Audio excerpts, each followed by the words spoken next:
So what we're going to be cooking today, which is one of the recipes featured in the cookbook, is a beautiful kind of an heirloom tomato tart with a range of fresh herbs. And I've also got, I've made up just a lovely light egg mixture with eggs, cream, some Gruyere cheese and a little bit of goat's cheese. I have already, here's one I prepared earlier of a tart base.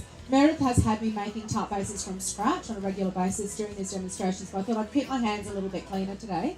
But please yourself if you're wanting to do this in a fluted tart tin, or alternately, we've really been loving the freeform tart. So I've actually just been making the pastry, which is just flour, butter. I like to put in an egg yolk with a little bit of water and just season the flour.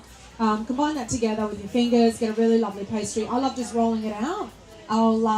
And any shape, it doesn't have to be perfectly square, perfectly round, any shape.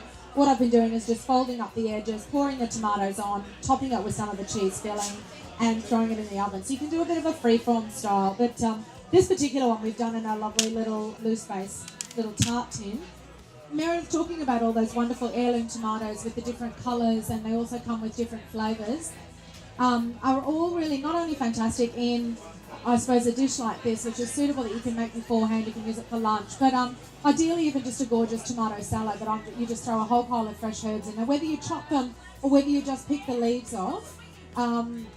Please yourself. With the little tart, what I really like doing, instead of just throwing all the tomatoes straight into the egg mixture and you get it all covered, I like to just kind of scatter the tomatoes around and then just pour a little bit of the egg mixture on top, and that way then you're kind of left with some tomatoes a little bit exposed. Try and cut your tomatoes in all different shapes, so some sliced, some wedged, some in kind of in big chunks.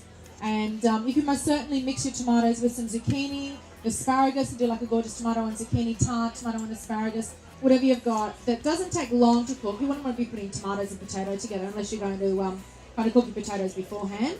But and then quite simply just throw this in the oven for about 20 minutes until the pastry is nice and brown. You can pre-bake the pastry, or alternately just pop the tray on a nice heated, you've already got a tray in the oven, heating up, just sit your pastry tart on top of that and that'll cook the pastry underneath.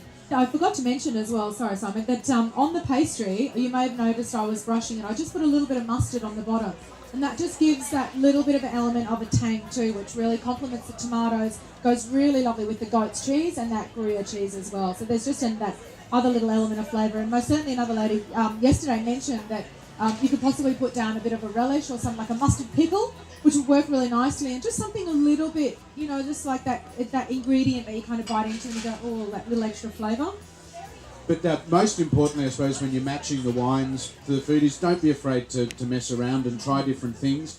But also, it's very important to remember with the Lindeman's Early Harvest and Sweet Seasons wines, because they're so fresh and refreshing, they're so versatile and go with a whole myriad of the dishes. And I don't think we've had a miss so far with the dishes we've produced in our wonderful Lindeman's Early Harvest and Sweet Seasons wines today. And bon appetit and happy gardening. And cheers, of course. Cheers, of course, yeah.